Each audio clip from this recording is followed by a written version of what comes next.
point is, the end result is the same. Duty calls. I have searched the world over for you. That is so cool.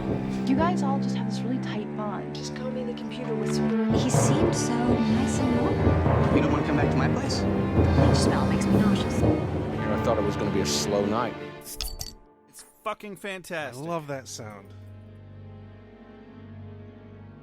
Can we go now? Welcome to Beer with Buffy, everybody. I'm Josh. I'm Rex. And today, on this fine episode of Beer with Buffy, we are going to be reviewing an episode of Buffy the Vampire Slayer from Season 6, Episode number 5. It is entitled Life Serial. Yes. But they spelled serial as in serial killer or serialized. Yeah. It's a pun, you see, on the cereal. It's supposed to be a pun, supposed to be life surreal. I'll take that as an avenue. Yeah, I'm not sure. I mean, Life Cereal's an actual brand of cereal. I'm sure you are aware. Yes. Okay. Just checking. I was born in Cereal City, for fuck's sake, Josh. Really? Yeah. That exists? Battle Creek, Michigan, where I'm from, is the home of Kellogg and Post cereal. They both originated in Battle Creek. When you said cereal, I was thinking of it S-I-S-E-R-I-A-L. It's like I didn't know what Cereal City was.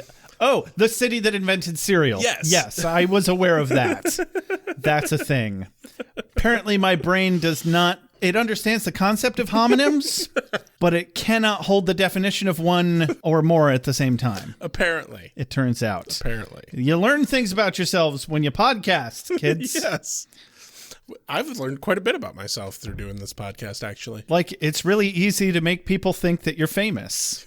Yes. When you're really not. No. It's an illusion, you see. It is. It's very much an illusion. It's also a really effective illusion for making people think you're professional. I learned that you don't need podcasting for that. I know, but it's the first real taste of that kind of professionalism for me. Yeah. Because well, it's just because everybody grows up thinking that the entertainment industry is just something that clowns do or big movie stars. Yeah. You could never possibly be in show business. No, you fucking can. Anybody can. It doesn't make it a good idea. But you know what else is not a good idea? Breaking your fucking body in a factory. That is correct. Or at a restaurant. I mean, wow. Now I feel really bad for anybody listening who does either of those things. I've done both of those things as well, and I fucking hated them. If you can deal with that, if you're happy with that, great. If not, you have options, I promise you. One of my good friends loves working in a kitchen. He's a grill cook. Right. He fucking loves it. I mean, I liked being a waiter, but it was a toxic as fuck work environment. Yeah. And it was bad for my body. And I'll tell you this. That friend just got a new job and they're making more money than I am. Right. So as a waiter? No, as a cook. As a cook. Sure. As a cook. It's a food service either way. Yeah.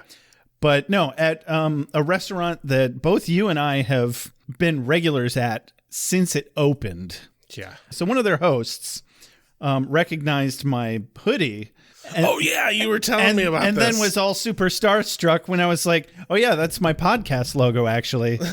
And they're like, wait, what? And I'm like, yeah, it says they only saw the Buffy part. And I'm like, yeah, it's Beer with Buffy. That's my podcast. And they're like, I've listened to that podcast. And then they just stared at me and were like a deer in the headlights and didn't know what to say. That's officially the first time either of us have been, quote unquote, recognized in public. Yeah. We've been doing it for only 5 fucking years. Well, and also yesterday or so, something like that, a couple days ago, I commented on a James Marsters post about the quote, Pole Watcher, did you see it? Did your whole life flash before your eyes? Cup of tea, almost got shagged, cup of tea. So I commented on that and I was like, hey, we just reviewed that episode, and I left a link, of course. I'd be stupid not to. Right. And I was like, I do a pretty good Spike impression if I do say so myself. And I do. Somebody commented on it already, and they're like, "You do beer with Buffy?" Triple question marks. I'm like, that's right. James Marsters isn't the famous one here. It's me. James, if you ever want to be on our podcast, you know where to find us. I'd do you a favor. Yeah. Specifically, you can email us at beerwithbuffy@gmail.com. Or you can just call my personal cell phone that I'm sure your people can get a hold of very easily. I'm not going to give that out on the podcast. Or you can give us a call at 269-743-0783. Yeah. I won't answer, but leave a voicemail. I have it on Do Not Disturb. I wanted to have it set up so that I could answer it when people call, but I can't have that active on my phone and my personal Google Voice number, Right. unfortunately. Yeah. So you could do it because you don't have a Google Voice number. I don't answer my phone. That is not a thing that happens. I would love to start answering Beer with Buffy calls just for the rare occasion that it's somebody trying to leave a voicemail. Oh, no. We would have to come up with a really good way to answer it. I called somebody back one time who left a voicemail, and it was a British guy. And I was just fucking around. I was like, "Hey, this is Josh from Beer with Buffy." And he's like, "Oh my God. Oh, holy shit." And again, I love making people starstruck. I get a really weird narcissistic thrill out of it.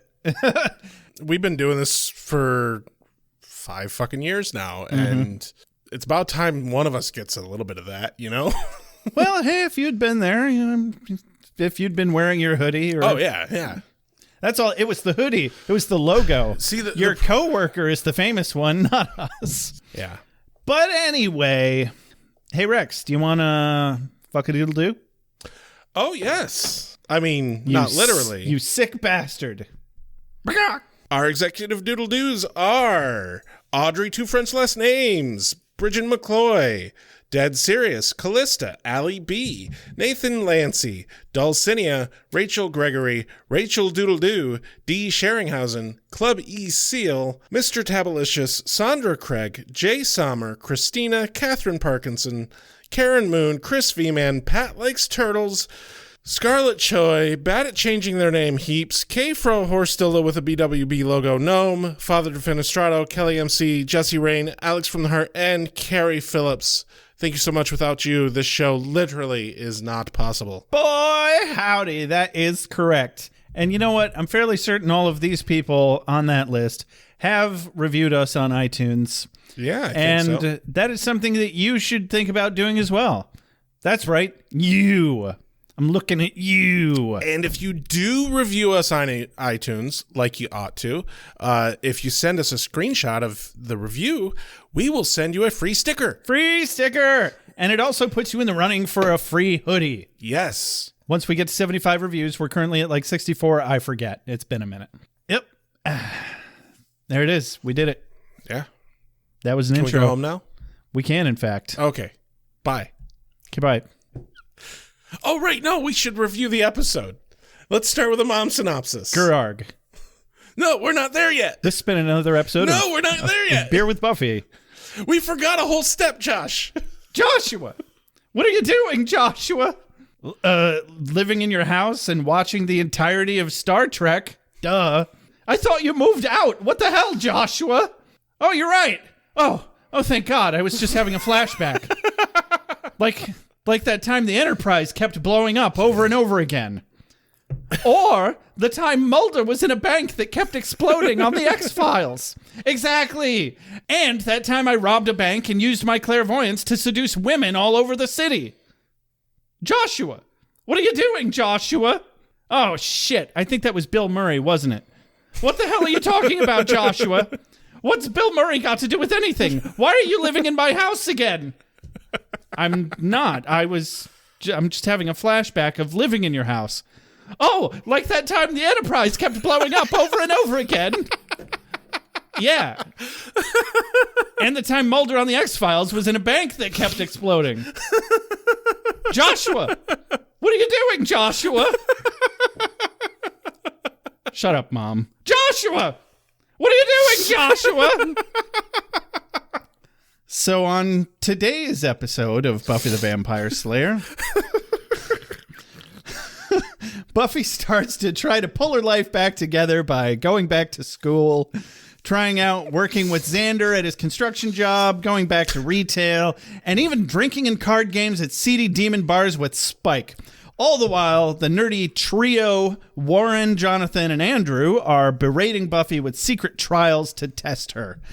They make her fast forward through time at school. They make demons spawn that only she can see at the construction site.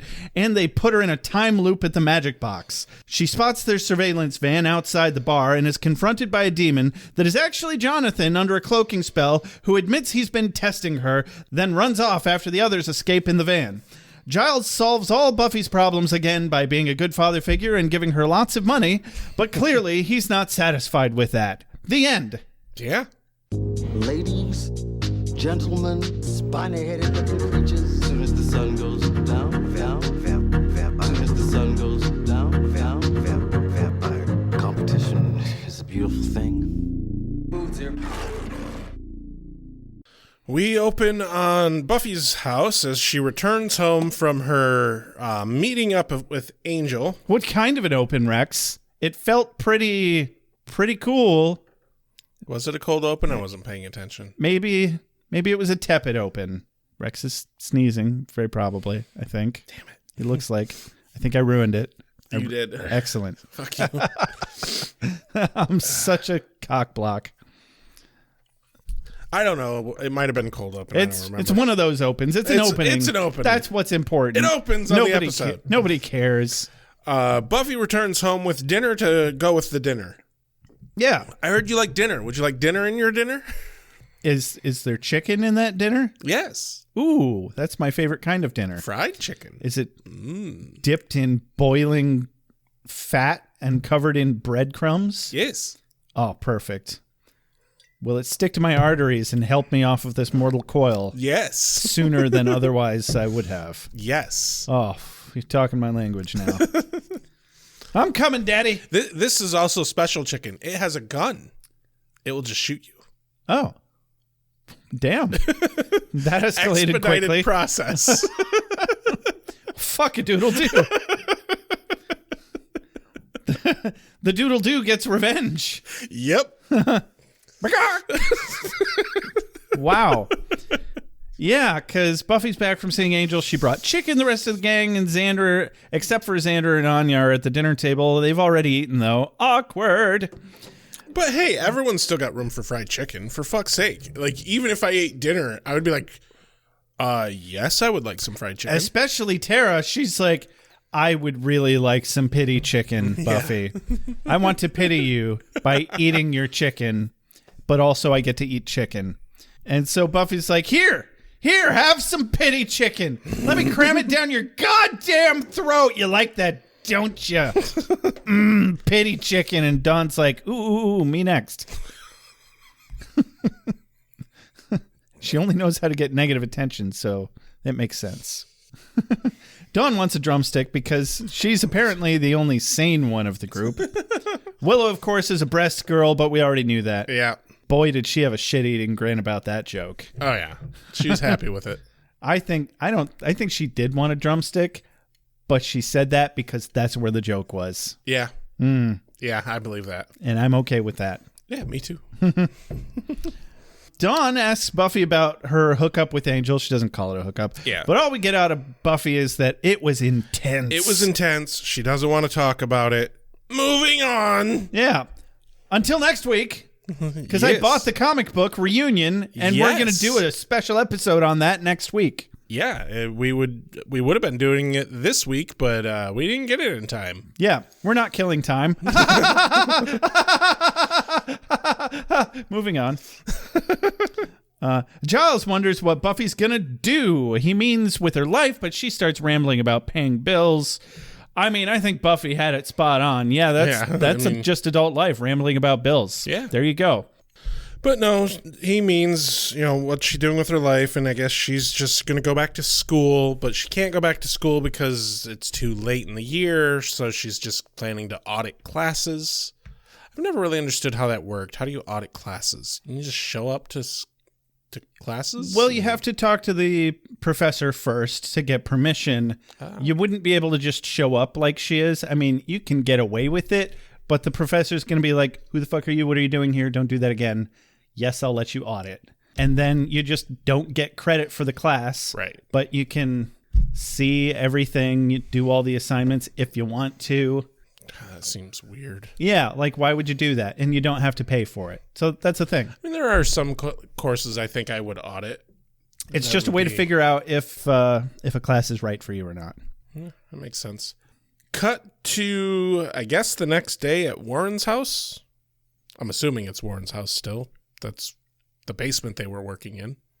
Yeah, I think they're outside of Warren's house. They're in the driveway, obviously, with Jonathan and Twats. The trio. With a little bit of Buffyverse juxtaposition where the trio thinks that Buffy is a super plan ahead, precise, always one step ahead of us kind of person, even though Buffy literally just got done being like, I don't know what I'm doing with my life. But no, they're fixing up a spy van with a bunch of cameras and surveillance equipment and everything. And Anthony, is that his name? Andrew. Andrew's painting a fucking giant Death Star on the side of the van. Yeah, much to Warren's dismay, because they're trying to keep a low profile. Jonathan and Andrew argue over the design of the Death Star, with the thermal exhaust ports above the main port, numbnuts. For your information, I'm using the Empire's revised designs from the Return of the... Fuck off. You know what? These are the type of villains that I do not love to hate. Right? I'm actually quite annoyed at hating them. Yeah. And it's not... It's the whole episode, dude. It's not the nerd talk. I don't mind No. nerd talk. It's that they go for such low-hanging fruit. Yeah. I'm specifically criticizing the writers with this one. Yeah. Not It's the same. not the actors. It's the same reason why I don't like Big Bang Theory. Yeah. And that came up last episode as well. Because Big Bang Theory is touted as being this, oh, it's about the nerds. It's a show for nerds, about nerds. For nerds, it's like, by nerds. Yeah, no, right. it's not. They're the butt of the jokes. They're written to be the butt of the jokes. Yeah. Like, it's not glorifying nerddom. It's making fun of nerddom. It absolutely is. And that's exactly what the way this is written. It is making fun of them because they're nerds. Yeah. And that show, Big Bang Theory, always felt to me like it's cool people trying to make something marketable for nerds. Yeah. They're like, ooh, I see a demographic that I want to try and speak to them because I know there's a lot of them and they just don't know how. Right. And I mean, the biggest tell for me was always that, like, the person I know who was the most into that show was my stepdad, who was the sort of person who picked on nerds in high school. So Yeah. if he's the one in the family who finds it so fucking funny, then I guess it's probably not for me. Yeah.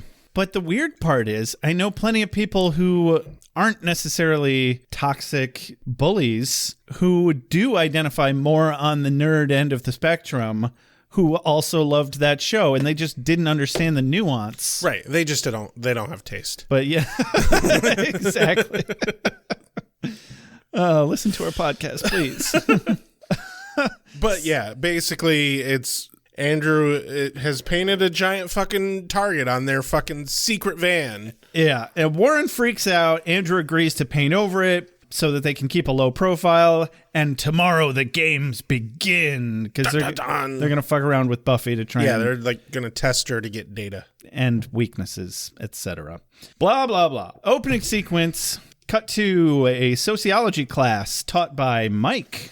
And they're discussing social construction of reality. Zippity fucking doodah. So Willow's like, oh, Buffy, you'll like Mike. Personally, I think Mike's a tool. No, I really don't have any strong opinions about Mike one way or another. Mike's fine. I mean, yeah, whatever. Mike doesn't bother to take any kind of attendance or even glance to see if everyone is seated before he just turns around and launches into some shit about social construction of reality. I have no idea, nor do I care if this is a real thing. It is a real thing. I'm sure it is. But what I can tell you is that not a single person I ever went to college with had answers like this accurate, this concise, or this quickly. No, it definitely not. It is not remotely realistic. And even if that ever did happen, it was definitely only one fucking kid, not literally The whole everybody class, yeah. in the class. To be fair, though, like, it is a fascinating subject. You know what I'm thinking? The real difference here might be that they're in California instead of Michigan. Right. And I bet they put drugs in the water in California. And then they just put lead in our water. Oh, yeah. We got all the lead. Yeah. And they got all the fucking meth, or not meth, Molly. Heroin, LSD, the LSD. That's probably what it was. The brain enhancing drugs. Yeah. The ones the government doesn't want you to get a hold of anymore, except for when they're secretly dosing you. Yes. Yeah. Yes. Mm-hmm. And yeah, I'm sort of disappointed you don't want to debate social construction of reality. Nope. I mean, I sat and I thought about the things that they said, and I took down a couple of the quotes here just so that I could balk at the how ludicrously obtuse it sounds. Yeah, and I mean, the way it's- they wrote it, it's definitely designed to sound very obtuse. It's designed to be inaccessible to somebody who hasn't actively been studying and thinking about it Yeah. for weeks on end now. 'Cause I mean, the concept itself is pretty fucking simple to wrap your head around. You aren't so much a personality that you've constructed as you are a personality that is constructed and informed by your environment. That's really what it comes down to. Okay. My take on it was if you sit and think about everything they said, it's actually really just it's stoner talk. It's simple, very simple concepts. It is. They're basically just phrasing them like stuffy assholes who've had way much time to write out their responses. And it really all could have been summed up with, by Tommy Chong, like, everything's just relative, bro. That's all they said, Buffy. You didn't miss a thing. Yeah, you didn't miss a thing. They just all had sticks up their asses and you didn't. Mm-hmm. That's really what it comes down to. That's correct. Or they had small doses, microdoses of LSD in their water from a young age. So after class, Buffy is a bit, overwhelmed by the class, which the pacing of that class, like, it's not like she did any of the reading, for fuck's sake. Like, obviously that would be a bit much. I mean, if she's bored and she's trying to actually get into these classes, I think I would actually be more inclined to do the reading. Oh, yeah. If I'm just auditing a class because I'm interested in it. No, like, rather than I'm just trying to get a credit out of it. Yeah, I definitely think that's something I would do as well if I were auditing classes. But it's just a matter of, like, this was her first day back. She didn't do any of the reading. Like, that's way in the deep end there. Yeah. Like, give it a minute. Give it a couple days. Yeah. Give it a week. At least a week. And, that's kind of her take on it. She's like, she just knows that she needs to reacclimate to being in school. And, like, it is a very true thing. Even a little bit of time out of school and, like, your brain just doesn't think that same way. Yeah. When you're outside of school. And so I think this really feels true to life. Yeah, I actually really appreciate what they did with the writing here, even though it pisses me off every time one of these students opens their mouths, including Willow. But it's clearly not meant to be realistically representative of college, but rather to illustrate Buffy's feeling overwhelmed by not understanding a damn thing that's going on around her. Exactly. Willow assures her she's just rusty. And from that perspective, I agree. Do the reading and you'll start to understand what these people are saying and you'll have a clue. Well, and I can also imagine that stepping into any class in the middle of the fucking class. Right. That's what I'm not really clear on is how far into the semester are they? Well, they're at least past late enrollment. Yeah. So they're probably at least a month in. Yeah. Because I think you can usually enroll up into like the fourth week of a class, which, God, why would you? But you can. Jesus, you can if you want. If you're a fucking masochist. Yeah, that's a tall order. Like we were saying with the reading, to get in on that with so little lead-in Right. time. I mean, college classes seriously have an overly demanding amount of reading that they expect you to do anyway. I never read hardly an eighth of what I was supposed to. My fiance's a grad student, and I actually one time heard a professor, they were doing an online class, and I could just hear the professor talking in the other room. And I actually heard the professor say that they specifically assign more reading than is even remotely possible to do. That's fucking nuts. Yeah. Why? What's I the don't fucking get reasoning it. behind I that? don't get it. Anyway, moving on. Yeah. Well, if this guy wants to fight with weapons, I've got it covered from A to Z. From axe to the other axe. I'm fairly certain I said no interruptions. So we're in the hallway now after class, and Willow and Buffy run into Tara, and as they're chatting about class, Some asshole doesn't pay attention where they're walking. or he pays a lot of attention to Well, where yes. he's walking and bumps into Buffy. We see his hand slap some kind of tiny device onto her clothes. I thought it was her bag at first, but I guess it's her sweater. Yeah. Or her pullover. No, it's a cardigan, but thanks for asking. Dumb and Dumber. I've been quoting that a lot recently. I don't know. Anyway, he fucks off. They don't see his face. They all think he was just some rude asshole in a hurry. And then we cut to Warren. He's looking into a security camera in the hallway, which is being received by Jonathan and Andrew in their van. I guess they tapped wirelessly into the school network, which compared to other things they're doing, that would be nothing. Right.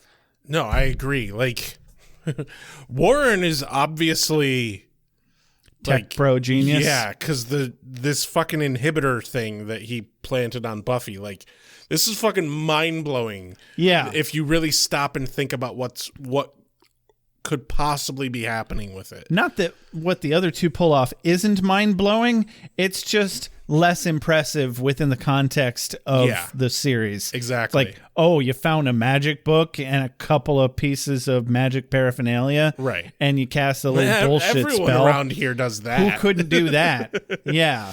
I could do that. Fuck So, off. yeah, we cut back to Buffy, and she's, like, walking to class with Tara to this art class, and she gets, like, a time jump. Like, loses a few minutes of time. Uh-huh. And it happens, like, multiple times in a row.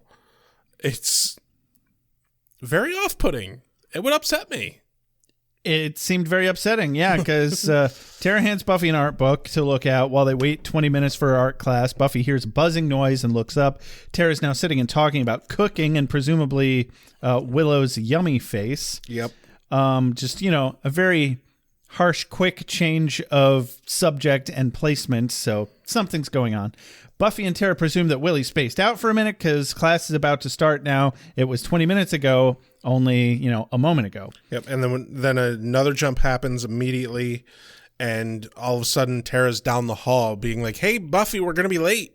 Mm-hmm. And while she's getting a drink of water. Yeah, so Buffy chases after her, trying to catch up, and Tara goes into the class, and then the doors get slammed, and then the time jump happens again, and the class is fucking over. Students start pouring out of the doors. Tara steps out like, "Oh my God, Buffy, where have you been? You just missed art class."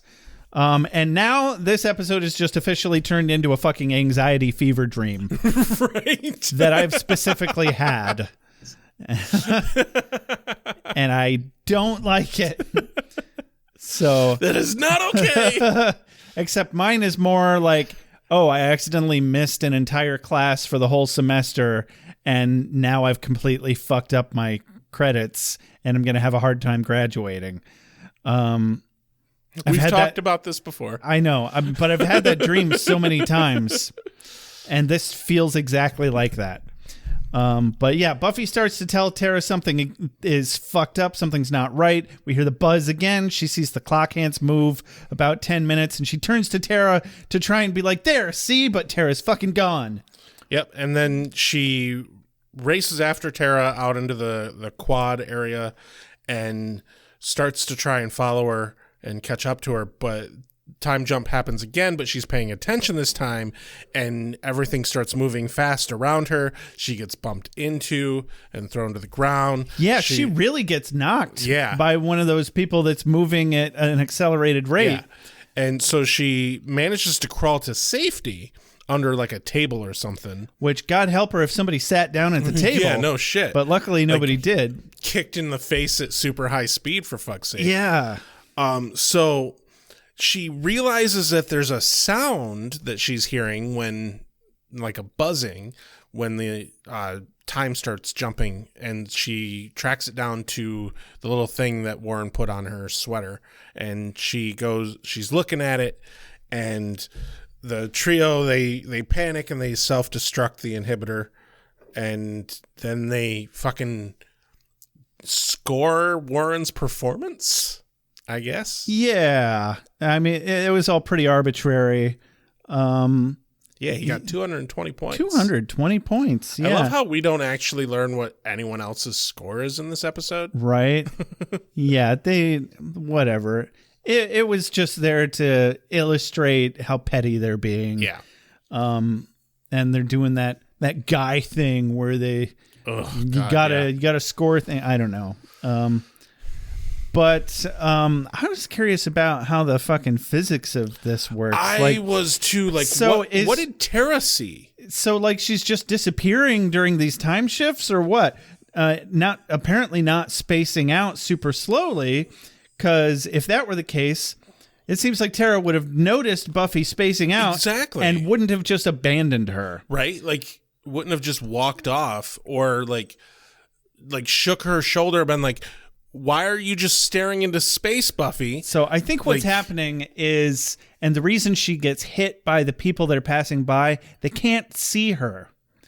That's what makes the most sense to me. She's just kind of phasing. So it's making her perception of time slow down.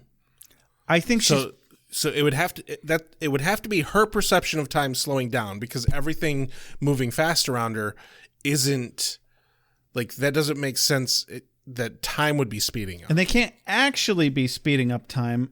Well, I guess, because then how would Warren and Jonathan and Andrew be aware of it? Well, and they called the device an inhibitor. Uh-huh. So it's inhibiting something. Yeah. So I'm guessing it's inhibiting her perception of time.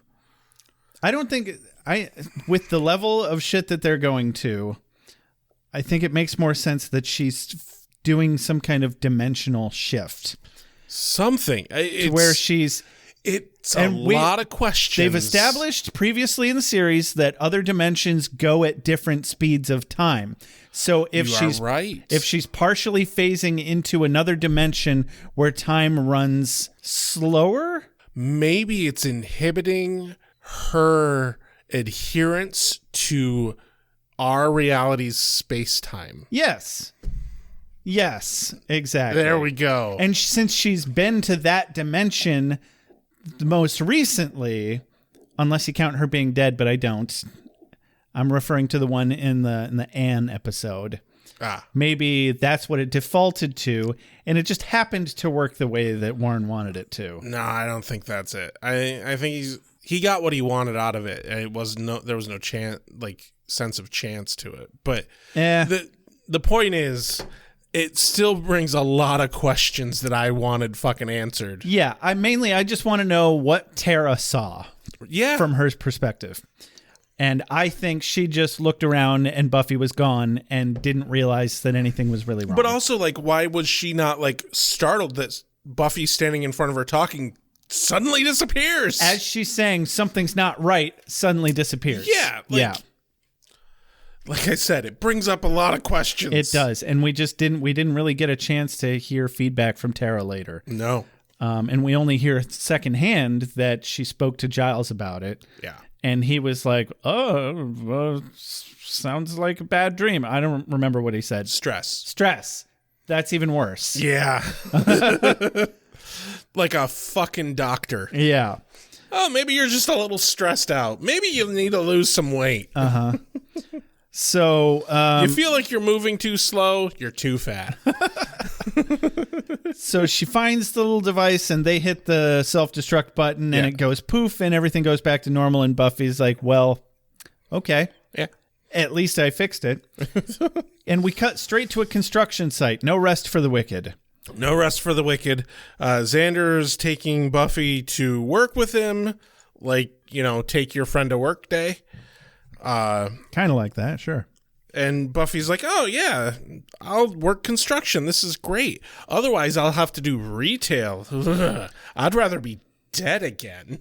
I love that she said again. Yes. I mean, I wouldn't go that far, especially in comparison to construction work. I mean, if you were as strong as she is, would you fucking care? Like about construction? Yeah, no, that's like a good point. That kind of labor, if you were that strong, like she's just get tired. She could open her own dojo. Yeah. She knows enough martial arts. Yeah. At least she could fake it. Right. Be like, this is karate. Yeah, karate.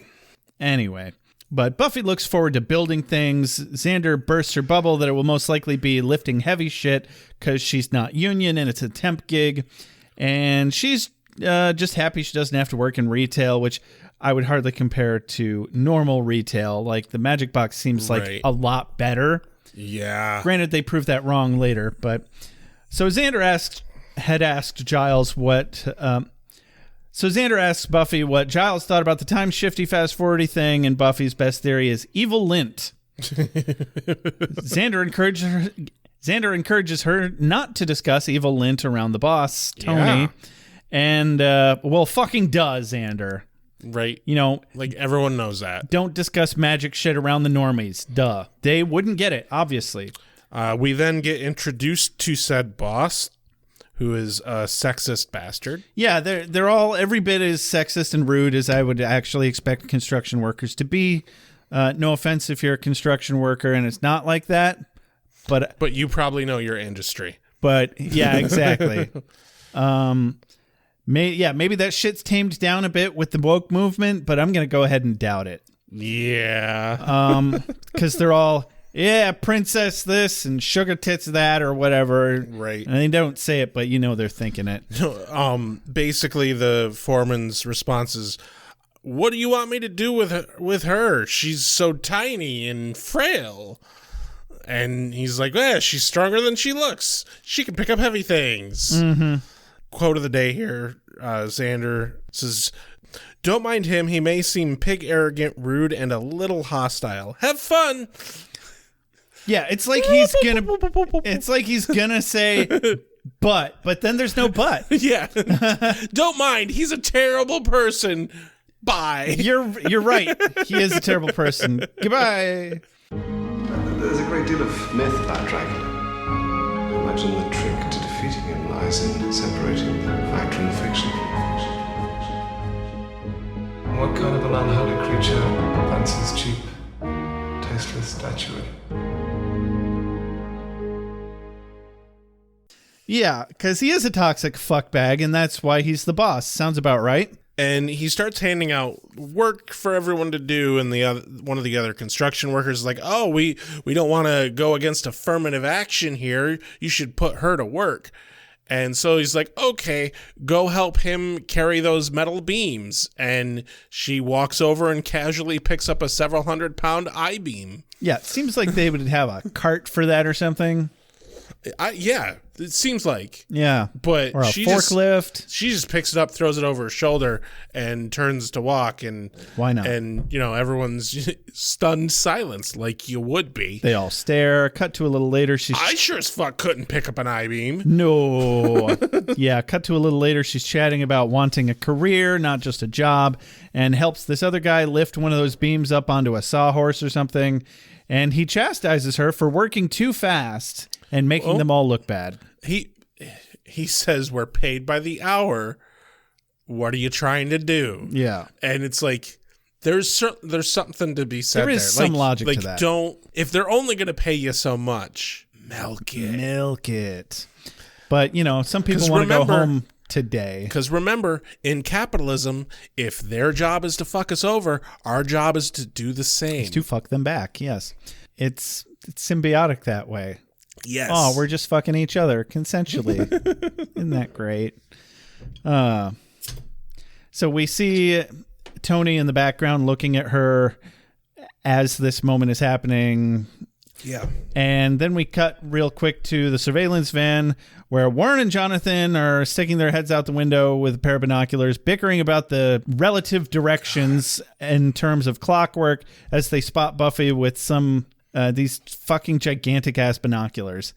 Jonathan tells Andrew that it's his turn, to fuck with Buffy, and he pulls out a pipe flute and starts to play it. Summons some demons to attack Buffy. Cut back to the construction site. The foreman accidentally startles her, and he's about to say something, and then she suddenly throws him across the room. He hits his head on the wall.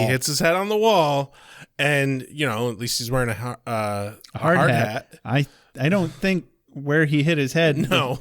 I don't think that hard hat. It only helped very little, but it probably helped a little. I don't think it did much, though. But no, she throws him because there's a demon behind him, and she starts fighting the demon. She kills one with a shovel. I really liked that. There's 3 of them total, apparently. Yeah, she does some cool flippy moves and flings them into some walls and stuff. She picks up a shovel like you see skateboarders kick their skateboard up. Oh, yeah. And that just looked cool to me. I liked that. Oh, absolutely. Or I always thought the coolest fucking thing was when martial artists do that thing where they're lying down and they jump to their feet. Right. I love that. Or backflips. I tried to learn how to do that when I was a kid, and I just...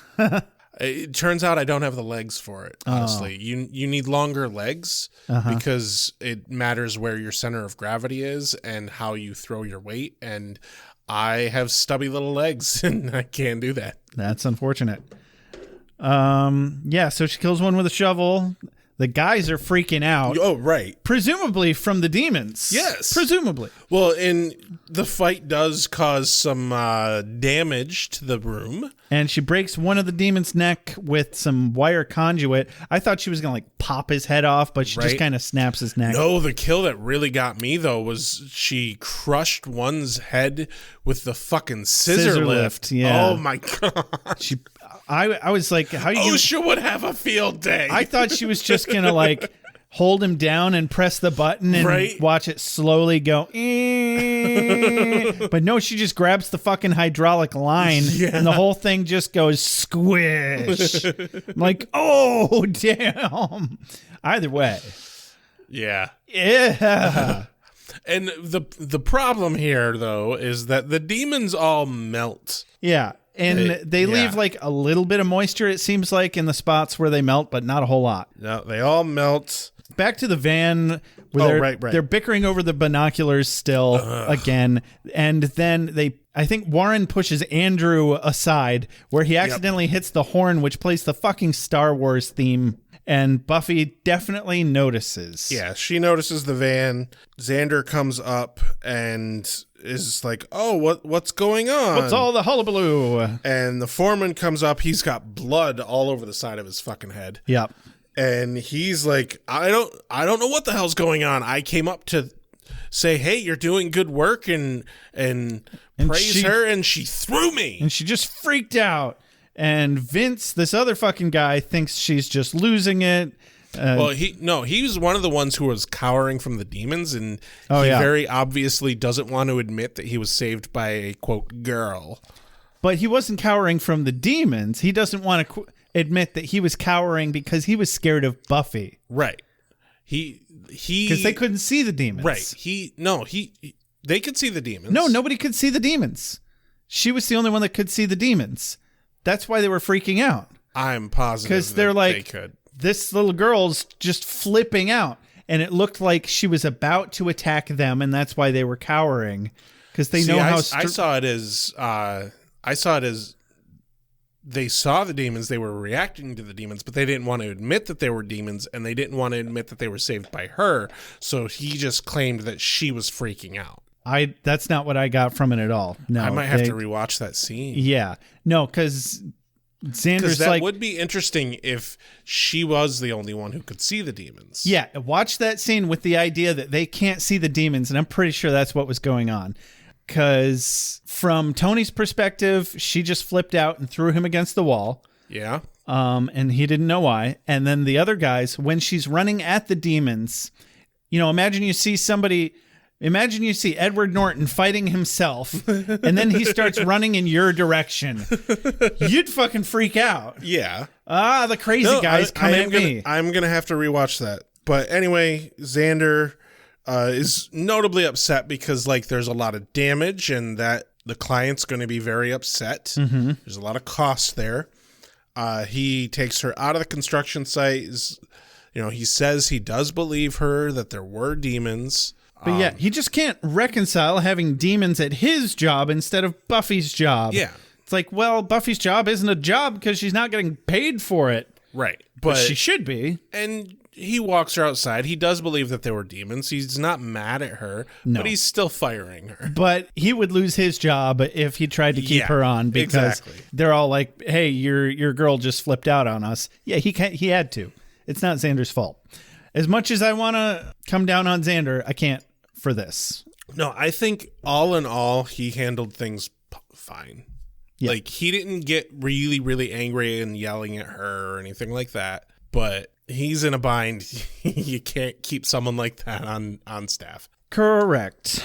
So he sends her home to talk to Giles, wants her to figure out what the fuck's going on. Xander believes her and thinks she's being fucked with. He tells her to sketch the demons so they can look at it later. And then we cut to the magic box, where Giles isn't so much doing research as he is stress testing tables. Yeah. I forgot about that part. Yeah, he's got a bunch of books out on the table to research what's going on. One of my quotes, table full of books, Buffy looks at him and says, "Are you researching or stress testing the table?" Mm-hmm. That was clever. Yeah, I liked it. There's a bit of unrealness that bothers me in this part of the episode. Buffy is getting training in retail. Bullshit. That is not how retail works. You don't get trained. They just throw you to the wolves. Exactly. And you sink or swim. And you come out of it with anxiety. Exactly. One way or another. And maybe some ringing in the ear from people yelling at you. Definitely some ringing in the ear. That's scientifically how tinnitus starts. Yeah? Yeah. I'm making that up. This is not medical advice. If people come here for medical advice, you're doing it wrong. What the fuck's wrong with you? Yeah. Go to a doctor. But also... Well, yeah. But also, give us a call at 269-743-0783. You know what? I'm adding a perk. We will diagnose your illness. Holistically. No. If you want... You got too many dragons in your blood. You should do cocaine about it. We will tell you what's wrong with you. Unfortunately, the answer will probably be, why are you asking us what's wrong with you? And also, do shrooms about it. Not medical advice. Would you like to buy some leeches? I have a fresh batch. I can't guarantee they'll be fresh by the time they get to you. Take 2 and call me in the morning.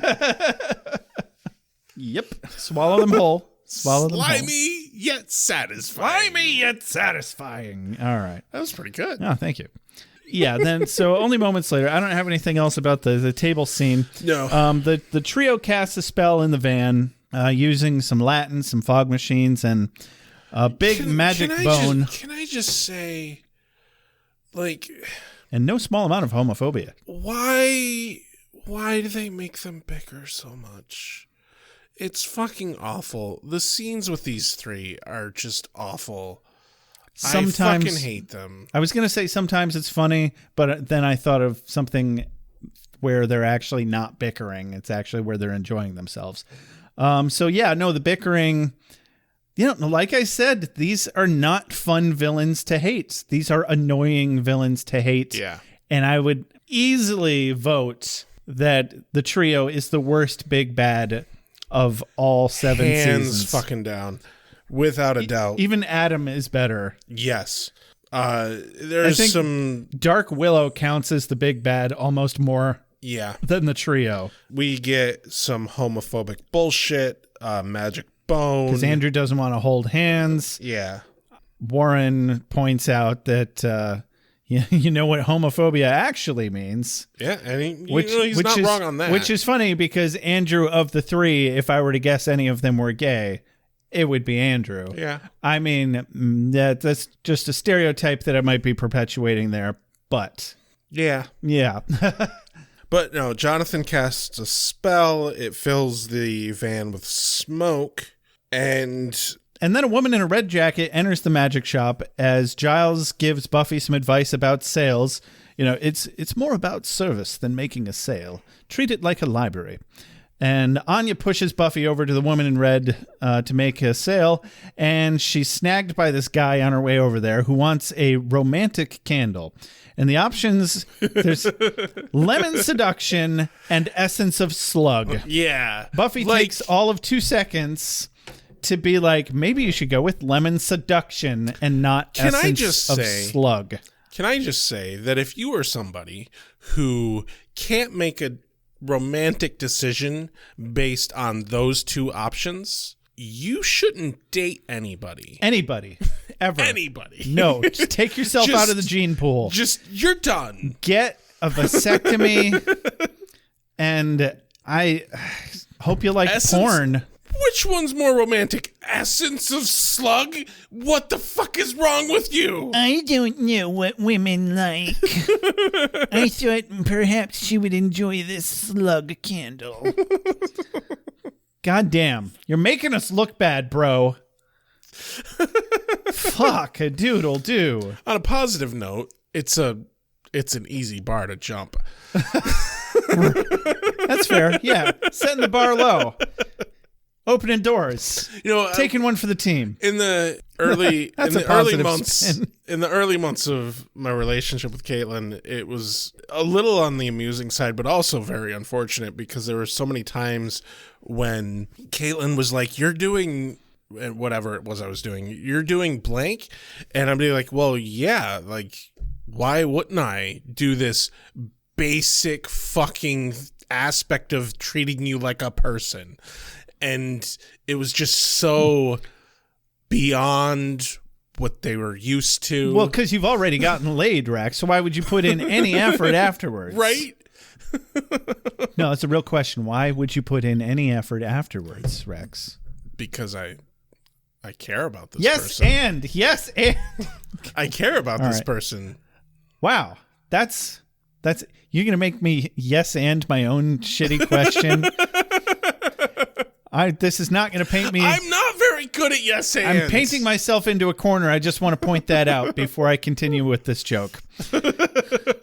So here we go. And wow, you have respect for women. All right, we're moving on from that. We're not keeping up with that one. Yeah. Once upon a time, there was a kitty. She was very little. And she was all alone, and nobody wanted her. Did the kitty get chosen by some nice people? Well, now you ruined the ending.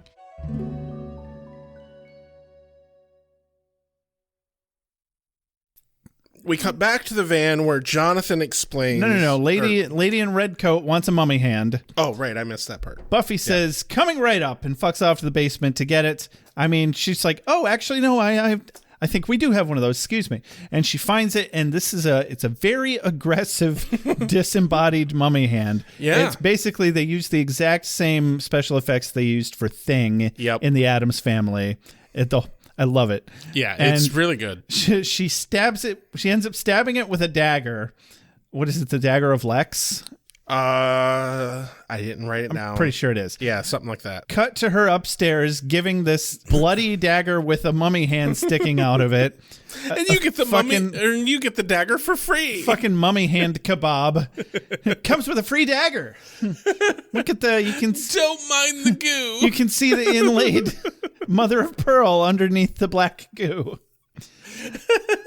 And the woman she doesn't want that. The woman is displeased by this quite. and leaves.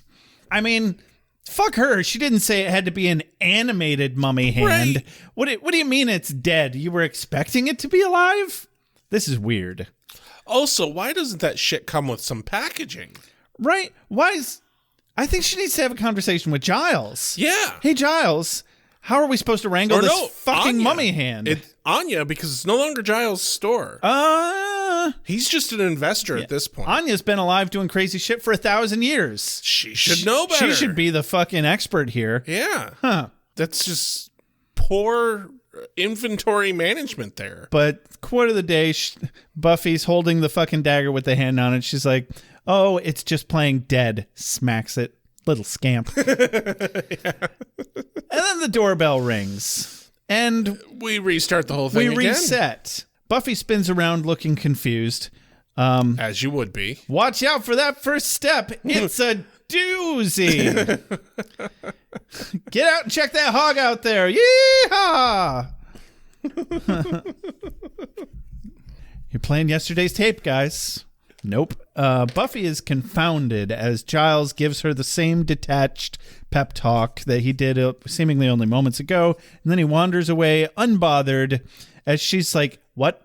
Huh? What? While he's talking, right? Literally. I do love the like little nod they give here, because it showcases that Giles is not remotely listening to her. Not remotely. Because the entirety of the scene. Not a single moment do they repeat this little bit that he says, and he delivers it in any different way. It is exactly the same. He's just in one of those moods here. Like, well, he's researching, he's distracted, he's focused. Yeah, he's definitely in research mode, and I think a little high. Maybe. I think he's doing some Beatles snuff or something. Beatles snuff. That's my guess, because I have no idea how that would affect you. This is one of the... And I've been watching a lot of Deep Space Nine. So. This is probably, I think, one of my favorite sequences of the whole episode. It's done fairly well, I think. Absolutely. And Groundhog Day was always one of my favorite movies. Exactly. And Groundhog Day was always one of my favorite movies. Exactly. And Groundhog Day was always one of my favorite movies. I'm going to throw shit at you. You know, the first time you repeated it, I actually thought you repeated it because I had accidentally stepped on what you said. And Groundhog Day has always been one of my favorite movies. I will jump this goddamn table. It's the same thing your whole life. Pick up your feet, stand up straight. Be nice to your sister. Take it like a man. Oh, yeah. Don't drive on the railroad tracks. Don't mix beer and wine, ever. Oh, yeah. Don't drive on the railroad tracks. I fucked it up. But... Actually, Phil, that's one I kind of agree with. Epic. It's too late for flapjacks? And flapjacks, officer. Because we cut back to the van after the first time Giles walks away unbothered. Yeah. And Warren notes that she's doing it. She's looping, and Jonathan explains he made it so that she had to satisfy a customer with a task that resists solving. Yep. So now we know what's going on. This is actually very good storytelling. Yeah. Just, fuck the trio.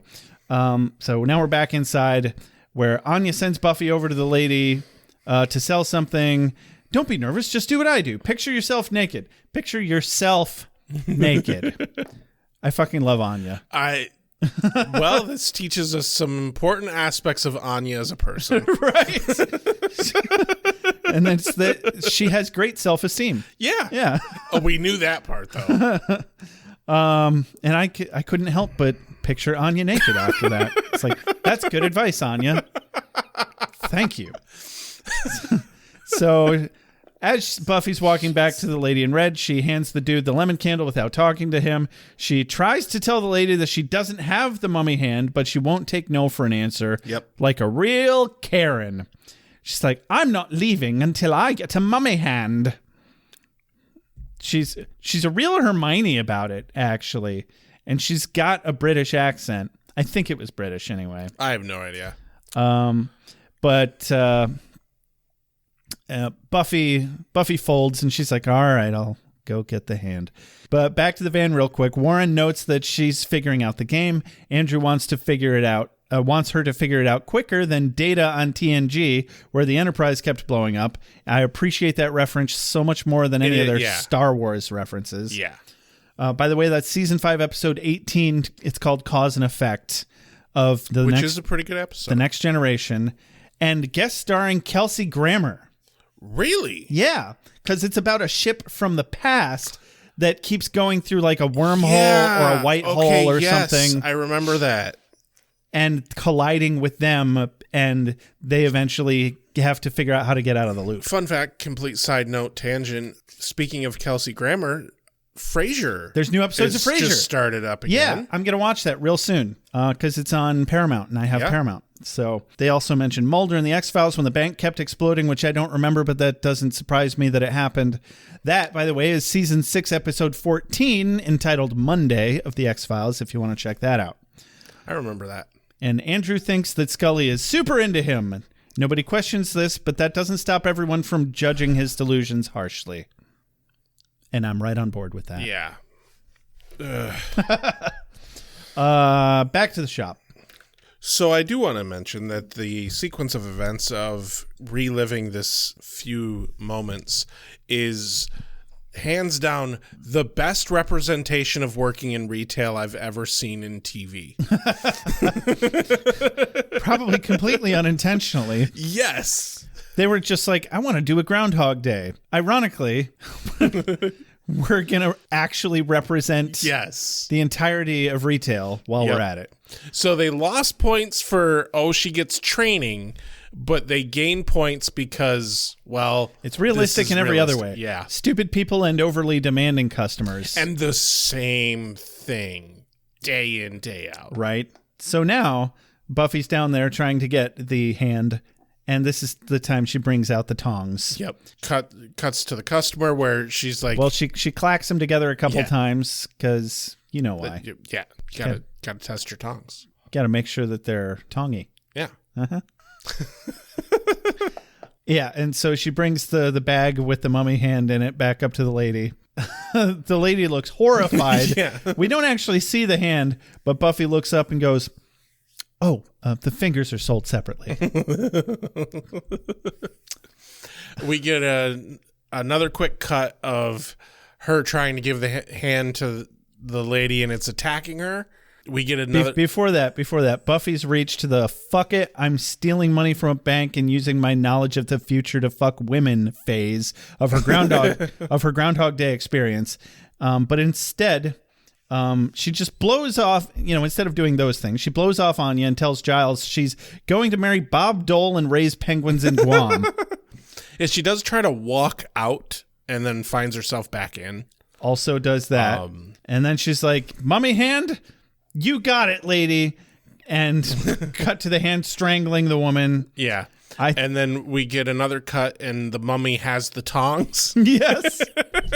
I think the hand strangling the woman is really the best case scenario. Yes. I don't know why she didn't just let it happen. Right. Just let the hand strangle the woman, Buffy. This is what she wanted. She wanted a mummy hand. You got your fucking mummy hand, lady. Yeah, that's exactly what's going to happen to that woman when the delivery When she gets home, yeah. They can't morally, conscientiously sell her this hand. Like, if the Slayer can't handle the hand, no pun intended, should they be selling it to a random pedestrian? I don't. Anyway. Mummy hands for all. Yeah. Special physical loop where she goes through the door. Did you ever see Palm Springs? Nope. It's a really good movie with a time loop plot. But the trick there is the guy can go anywhere in the world that he wants to as long as he doesn't fall asleep. Once he falls asleep, it resets. He can go for days or weeks at a time in this time loop without it resetting if he doesn't fall asleep. And sometimes he explains that he gets injured and goes to the hospital with a concussion where they won't let him sleep. Oh, that would be awful. Yup. That would be awful. Uh-huh. So that's actually a really fun movie. Springs. Palm Springs. I'll have to look that I recommend it. I have not seen that. A really good one. And you know who else it has in it? The guy who speaks for Cave Johnson. Oh. Yeah. Shit. Yeah, that guy. Oh, that's going to bother me. J.K. Simmons. J.K. Jesus. That's right. Oh, yeah. I will have, even if it was a terrible movie, I'd be like, J.K. Simmons is in it? Fuck yeah, I'm going to watch it. But it's not a terrible movie. It's really good. Palm Springs. I have to fucking remember that. Yeah. Because I love time loop movies. When they're done well, they're so fun. It's on Hulu. Awesome. There you go.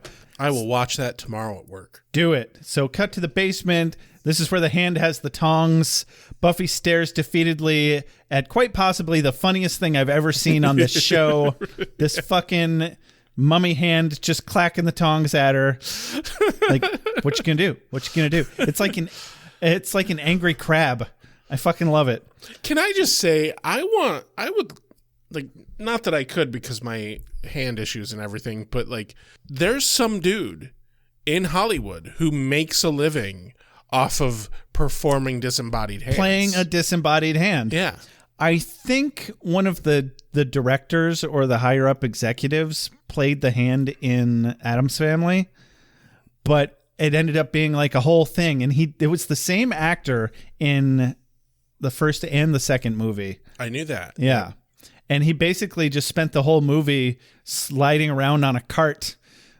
Right? Yeah.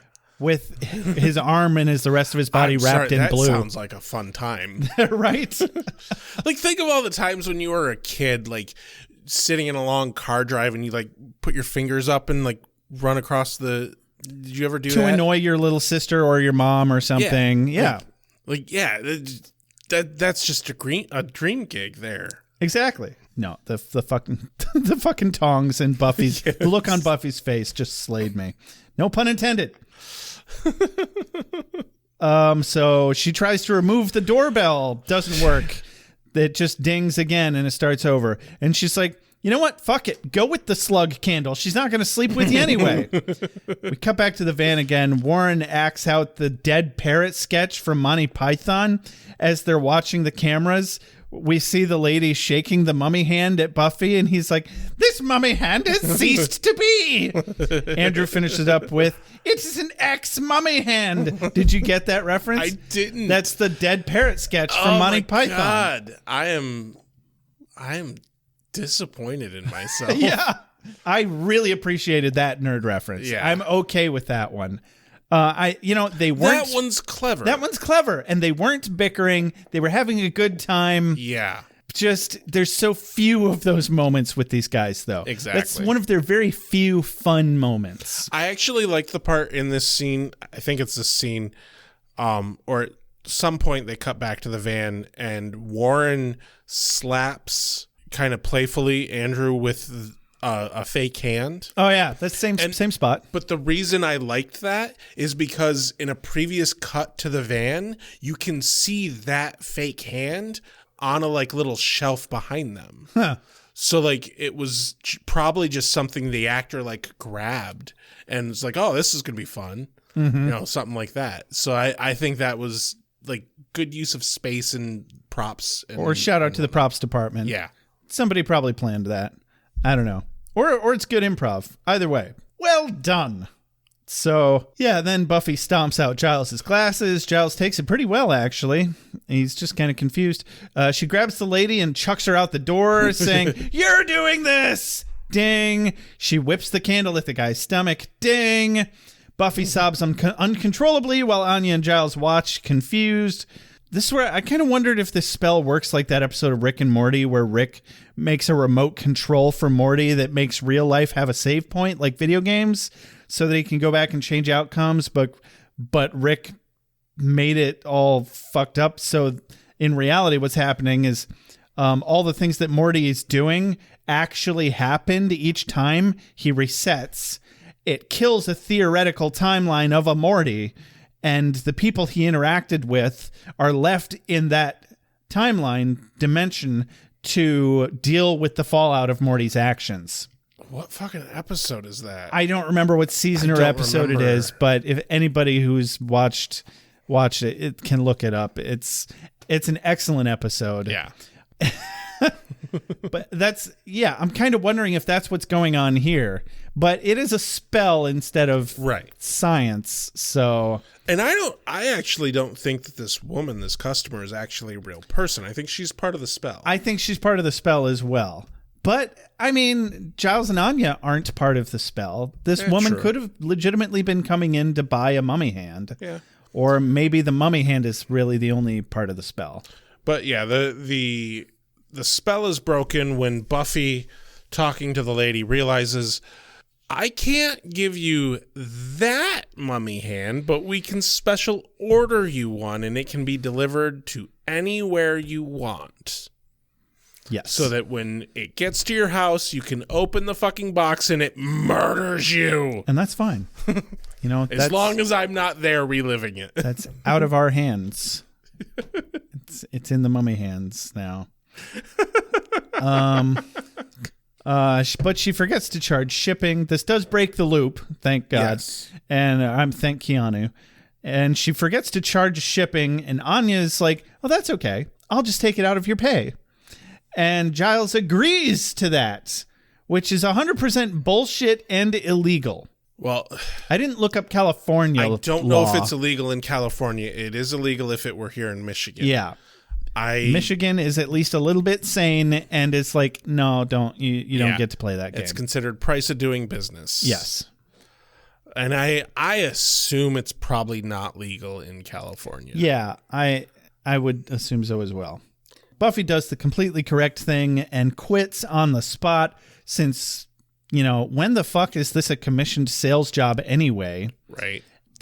They always just schlepped shit at the counter and let people shop around. Yeah. Whatever. Why is it a sales job now?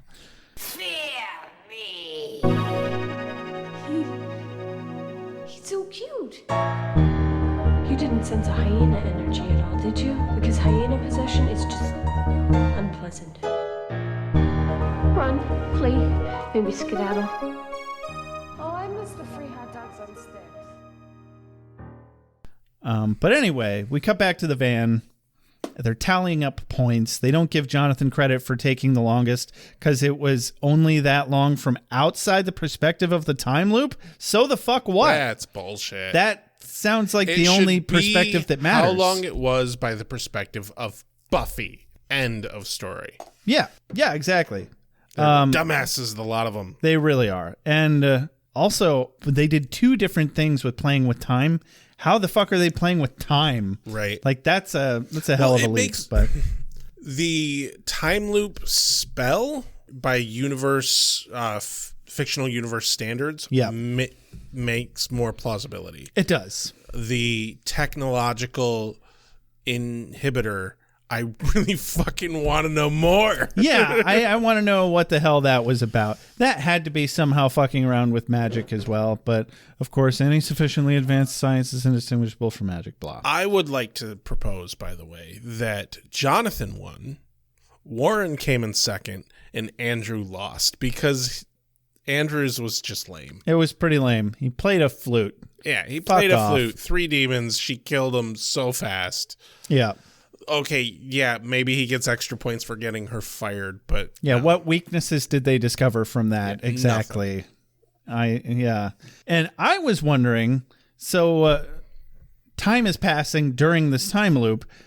What happens if the loop goes so long that it becomes nighttime?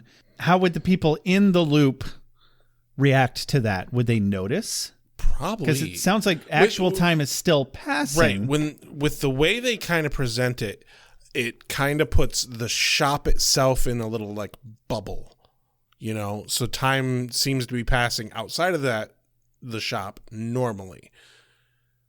So did they just have a bunch of lost time after they got out of the loop? I think like, so. Where did 6 hours go? Yeah. Basically. That's what I think happened. Huh. Because, I mean, they were in the van watching the whole time. Yeah. So, like... That makes the most sense. Yeah. Okay. I can live with that. Cut to Spike's lair. Yes. Where Buffy pours some whiskey, says, this is going to be great. Takes a shot of whiskey and goes, bleh. Yeah. Whiskey tends to do that if you're not a seasoned whiskey drinker. I just love that this whole fucking sequence... Every single time she takes a swig of liquor, she makes that face. Exact goes, same "Ugh." reaction every time. And Buffy complains of life being shitty and now extra shitty because someone's out to get her, but it's okay because Giles is on it. Spike scoffs at that and insists she should be checking in on the demon world, kicking shins and taking names. Yeah. And because you're not one of them. You're a creature of darkness. Yeah, you're like not a schoolgirl. You're a creature of darkness like him, exactly. Yeah, super smooth, Spike. I see what you're doing there. Yeah. He implores her to try it on for size. Like, yes. Sometimes the shit that I wrote, I'm like, oh God, really? You wanted me to pitch that, Josh? What was past Josh thinking? Past Josh wanted me to say he implores her to try it on for size, like his dick. Okay, you know what? Actually, I like that. No, that's what he's going it's for. It's not incorrect. All right, pass, Josh. You're back in. Let's go.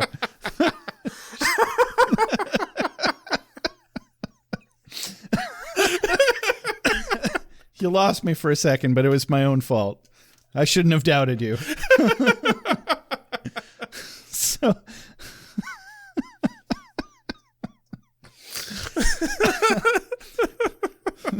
So Buffy's in as long as there is drinks.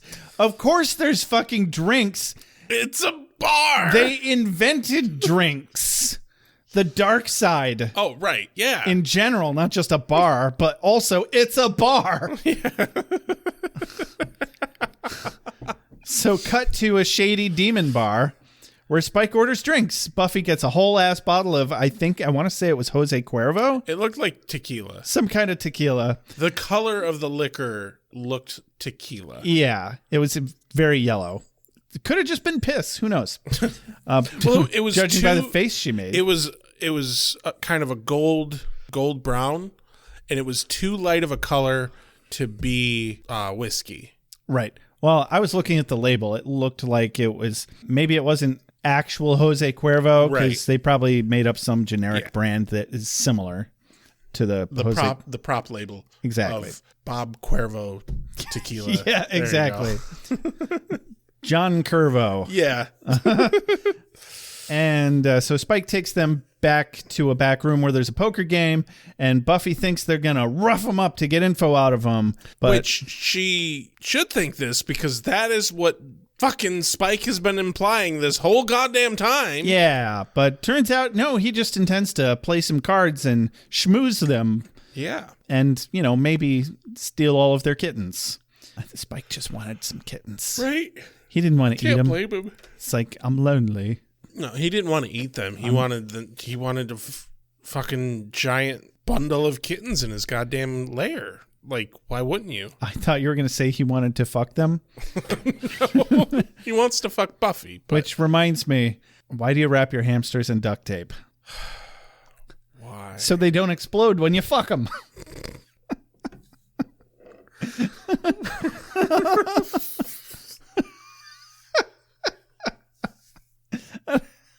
Or you, I'm not okay with that. Interchangeable with kittens, I guess. I am not okay with that. I don't know. How dare you put such imagery in my head? You're welcome. Oh, shit. You should have seen this fucking post that Kay from Nome shared with me the other night. She sent it to me in a private message, so I'm not going to share it to the world. But it's fucked up. It's on par with people sticking hamsters in their butts. Oh, God. Moving on. Yeah. Moving on. But the point was, she found a kink that's shameable, and I agreed. We don't always kink shame here at Beer with Buffy. That is a retroactive addendum. Retroactive to episode 1 of season 1. Sorry, you know the greatest tell to tell whether an episode we're recording is good is if we get to this point in the recording and my face starts hurting. Excellent.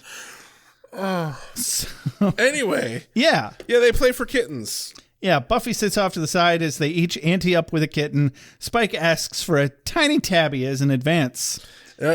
Quote of the day. Spike says, who's going to advance me a tiny tabby? Get me started? Come on. Someone's got to stake me. Buffy replies, I'll do it. What, you thought I was going to just let that one lie there? I just like that. Good banter. Yes, that was also a quote of the day. And then she takes a swig of alcohol. Gag. And back to the van where Warren says something about Final Jeopardy. They're driving, but Buffy's the one who's in jeopardy. And then they argue about who's the best Bond, as in James Bond. Somebody's like, yeah, we're like becoming real villains, like Dr. No. And then Warren's like, yeah, back when Sean Connery was Bond, then back when movies were good. And then Jonathan's like, I don't know, I thought Roger Moore was smooth. Andrew's like, I like Timothy Dalton. Warren just smacks him upside the head. I mean, they're just turning into the fucking Three Stooges now. Oh, God, yeah. They are unquestionably the Three Stooges. Whoop, whoop, whoop, whoop, whoop. Yeah, Warren is Mo. Because Mo was always the leader, wasn't he? Yep.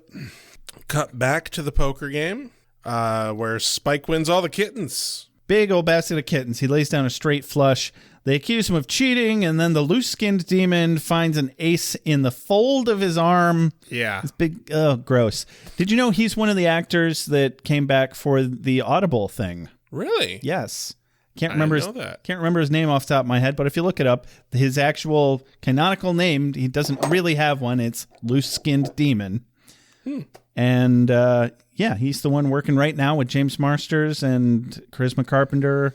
Very cool. Amber Benson, making new Buffy material official. I know. I hate giving money to Audible, though. Right. I mean, I don't even know what's wrong with them. I just assume the worst. They're owned by Amazon. Of course they are. Cool.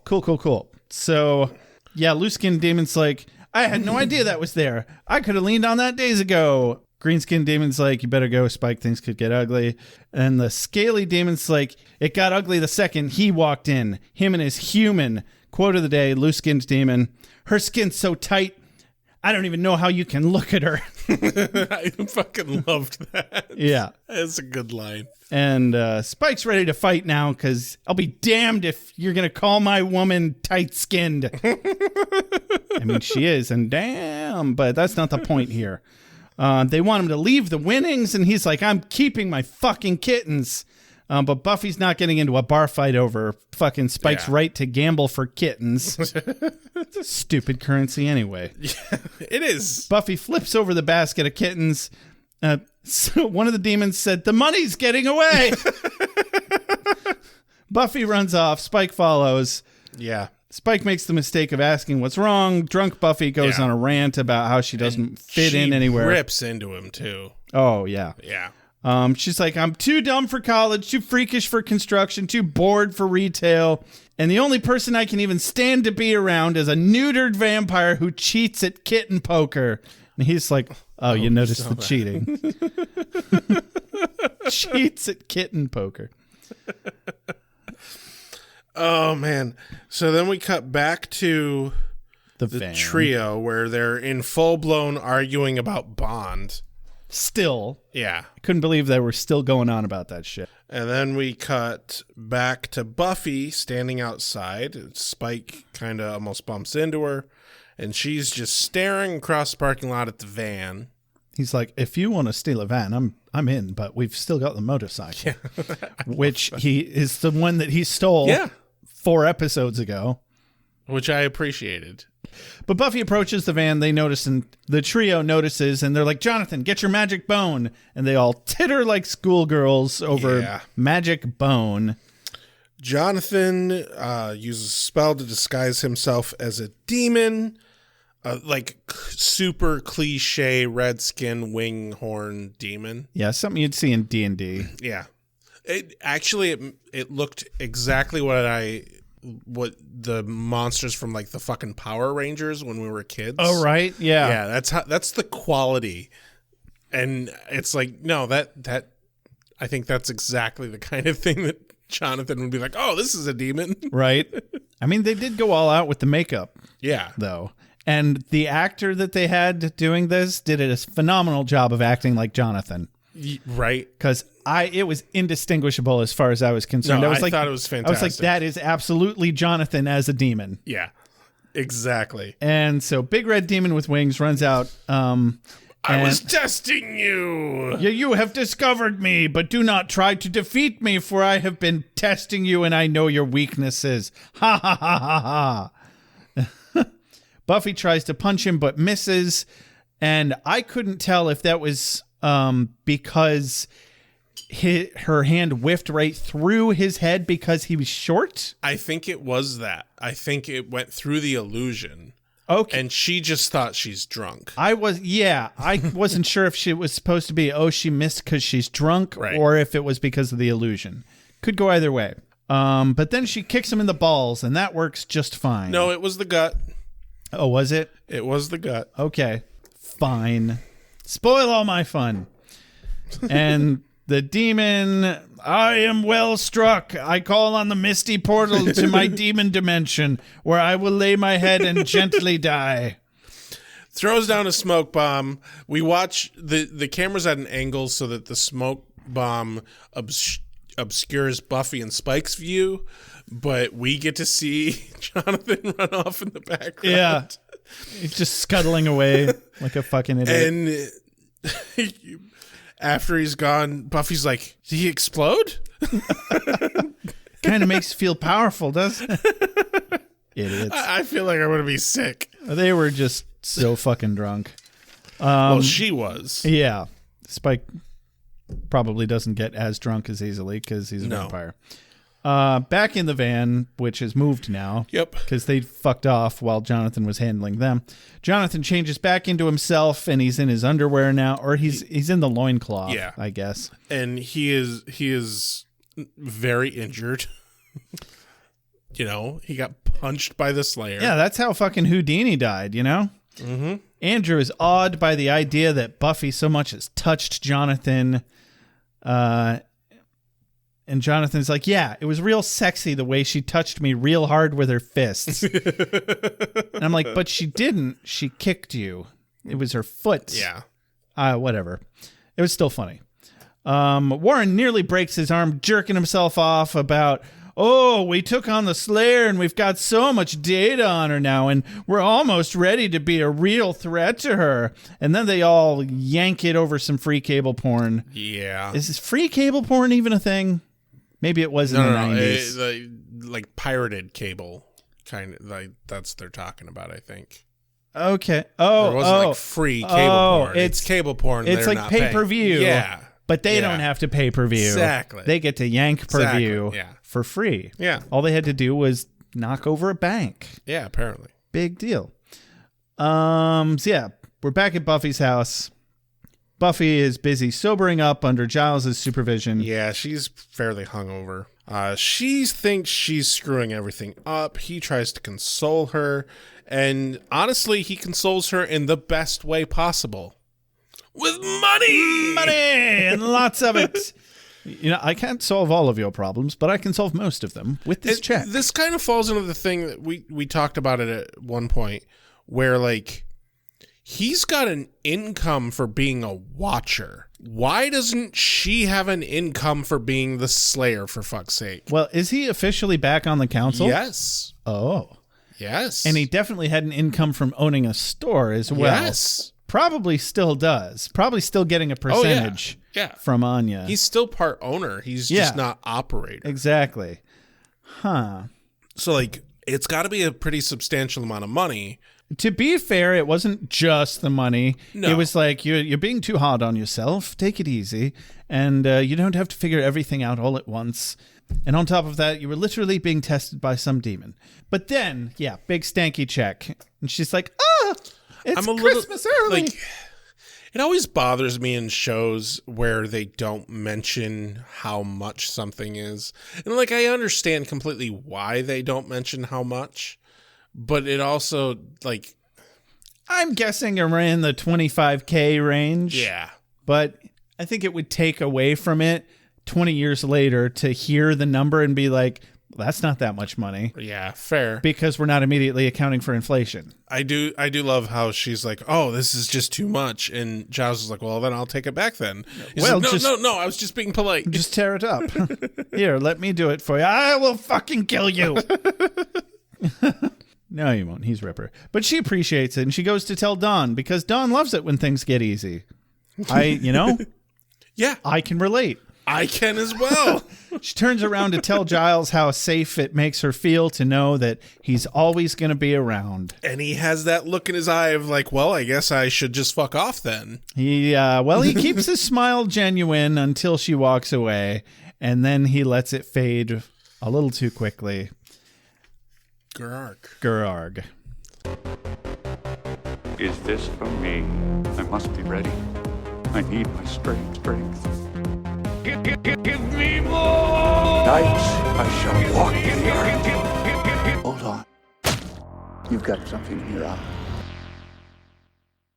So what'd you think about this episode, Josh? Well, I'm going to start with my last thought there. How could you possibly hear her say, that's the first thing that's made me feel safe since I came back from the dead, and then decide that you need to leave her because she's not self-sufficient enough. Right. You make her feel safe.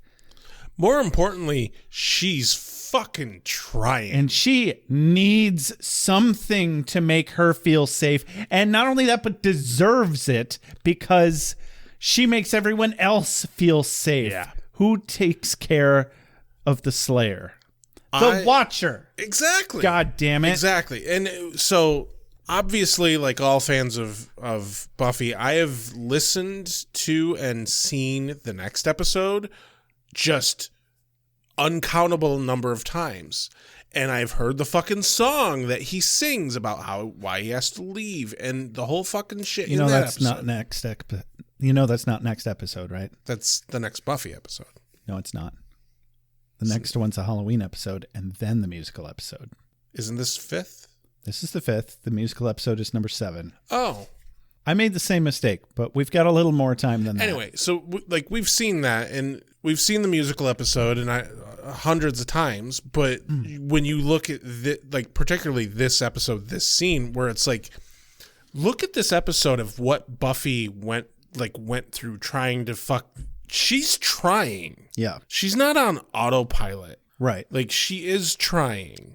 Actively. And also still getting fucked with. Like, she can't just catch a break. Yeah, exactly. So it bothers me a little bit. It really bothers me. Not once this whole time have I been like, yeah, Giles, you do need to abandon this girl. Yeah. Not once. Not once. Not even a little bit. And that was the obvious implication of this last scene here. Yeah.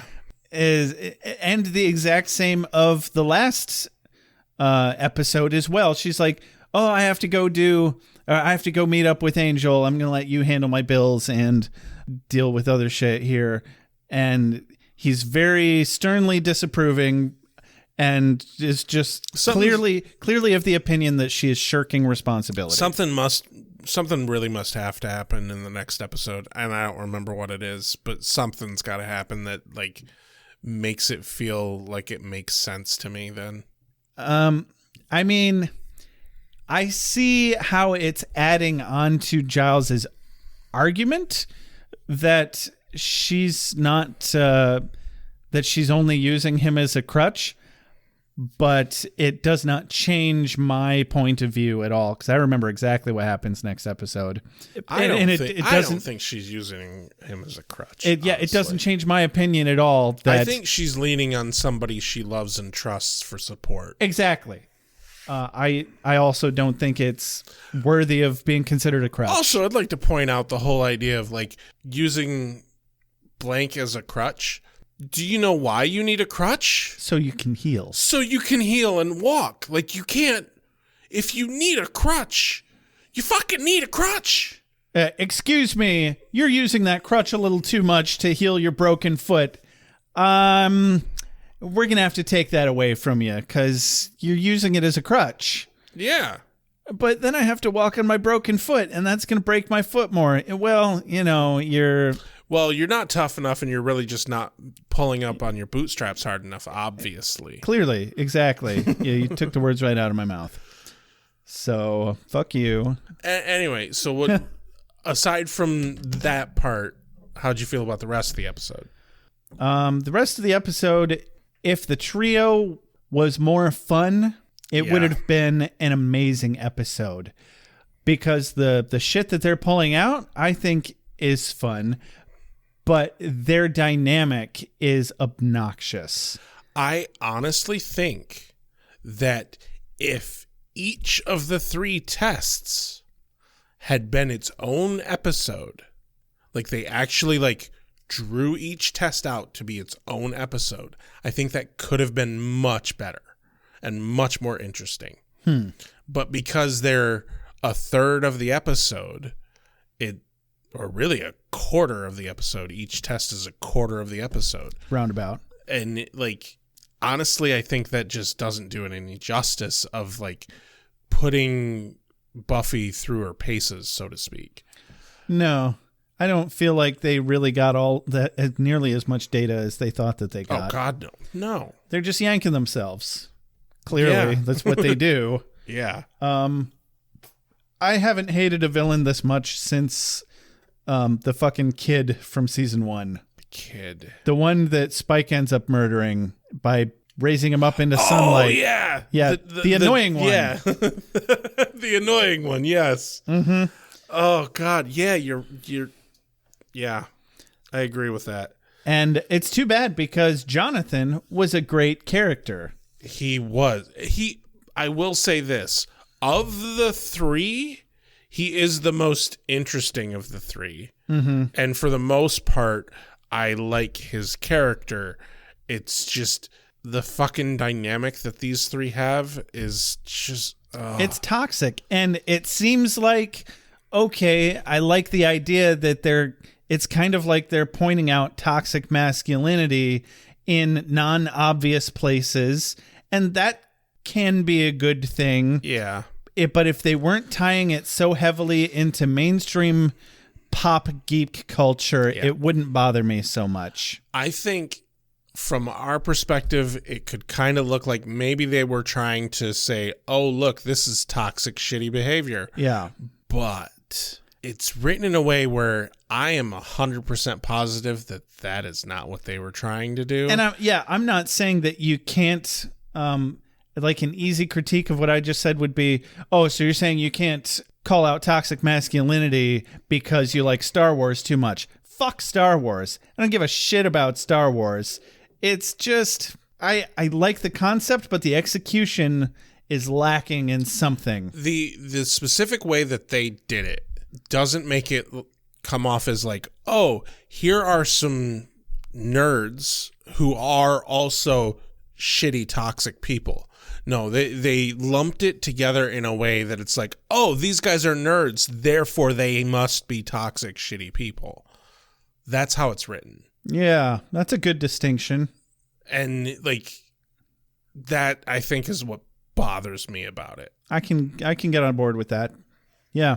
All right, but other than that, there wasn't really a whole lot of interaction with too many of the main characters. It was mainly just Buffy and Spike was really the only real interaction we got, I think. Yeah. And a bit Giles towards the end. Some great father-daughter type moments with Buffy and Giles. Felt like I'm really seeing some hope and some healing in Buffy, and it's really bumming me out knowing that Giles is like, oh, but you're too dependent on me about it. Yeah. It's like you're supposed to be this perfect fucking father figure, and this is the first time I really feel let down by Giles. Yeah. No, I have and it's only to because agree I with know that. what's coming. And it's also heavily implied within this episode even. So even without spoilers. But also, and Spike and Buffy, a little bit of progress with their relationship, not even necessarily their romantic relationship, And just like how they know each other and interact with each other. And she's trusting him more. Right. But I'm also appreciating that like they don't have a good relationship. Mm-hmm. And like it's prevalent.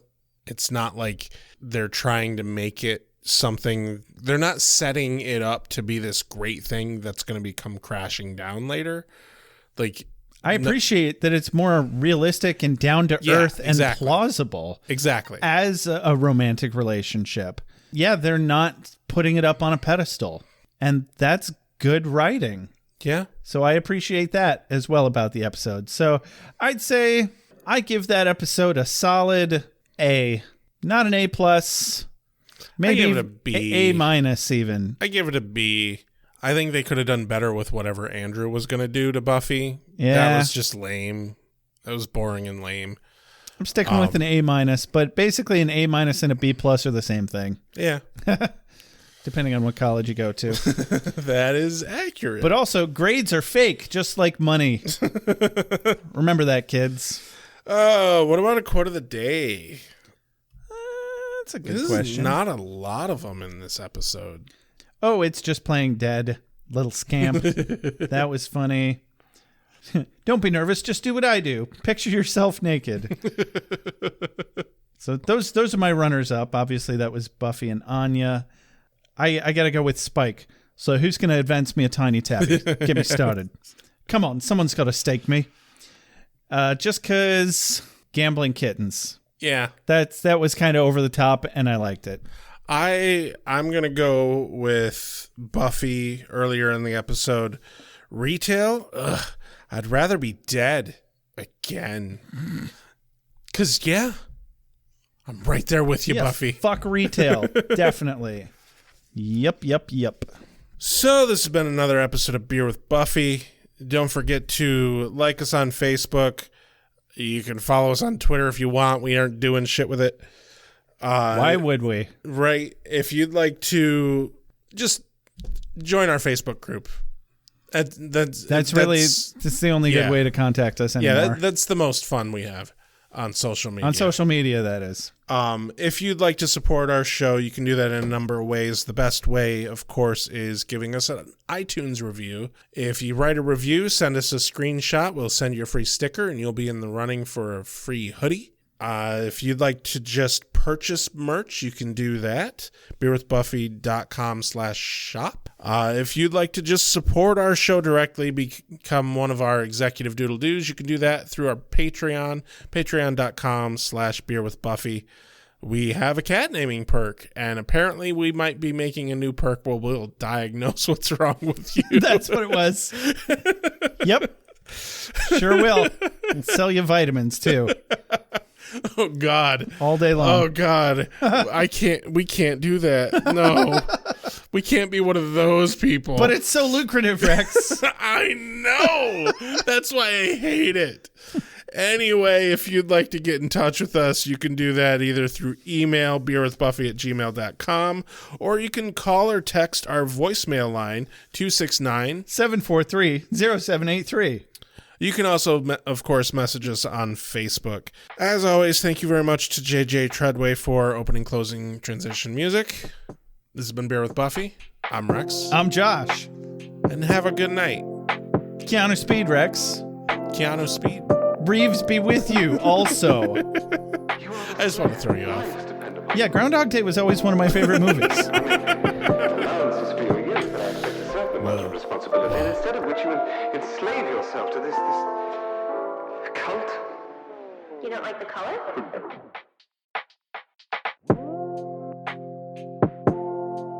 You have a sacred birthright. You were chosen to destroy vampires, not to wave pom-poms at people. Why can't you people just leave me alone? You are the Slayer. Go ahead. I'm a watcher. I haven't the skill. Oh, come on. By appealing to your common sense. Werewolves, incubi, succubi, everything you've ever dreaded was under your bed, but told yourself couldn't be by the light of day. One gal in all the world. Common sense. One gal in all the world. It was a bit British, wasn't it?